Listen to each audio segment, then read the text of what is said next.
السلام علیکم ورحمۃ اللہ وبرکاتہ۔ میرے اس اسلامک چینل کے ناظرین، آپ سب کو خوش آمدید و مرحبا کہتا ہوں۔ آج انشاءاللہ عز و جل یہ حدیث پڑھوں گا، جھوٹ کی سزا۔ اللہ تعالی ہم سب کو جھوٹ سے بچائے۔ یہ اہم حدیث ہے، یہ حدیث سماعت فرمائیں۔ عن سمرۃ بن جندب رضی اللہ تعالی عنہ قال قال النبي صلى الله عليه وآله وسلم رأيت الليلة رجلين أتياني قالا الذي رأيته يشق شدقه فكذاب يكذب بالكذبة تحمل۔ میرے آقا امام الانبیاء حضور علیہ السلام نے ارشاد فرمایا، میرے پاس گزشتہ رات خواب میں دو آدمی آئے، انہوں نے کہا کہ جیسے آپ نے دیکھا کہ اس کا جبڑا چیرا جا رہا تھا۔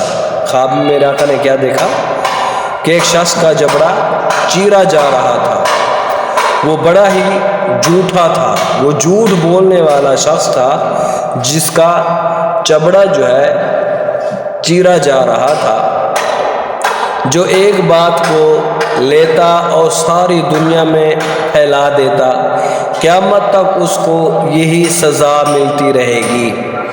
یعنی جھوٹے شخص کو قیامت تک یہی سزا ملتی رہے گی۔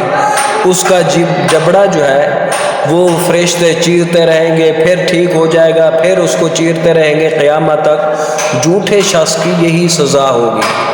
تو اللہ تعالی ہمیں جھوٹ سے بچائے۔ یہ صحیح بخاری شریف کے اندر حدیث موجود ہے، اس کا جو نمبر ہے 6096۔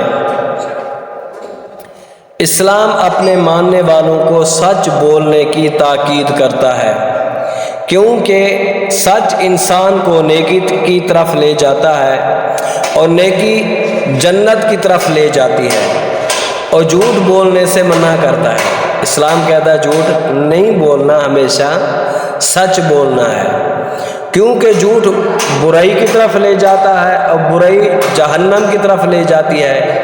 لہذا مومن کو جھوٹ سے پرہیز کرنا چاہیے۔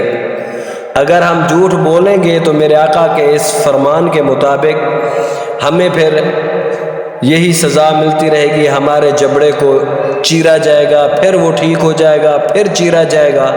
یہ جھوٹے انسان کو سزا ملتی ہے۔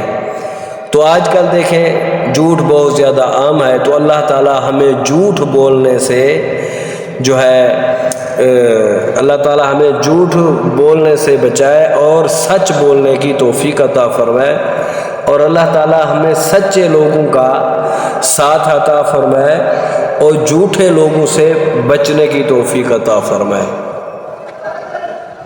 یہ حدیث اچھی لگے ضرور سبسکرائب کریں، شیئر کریں اور لائک کریں۔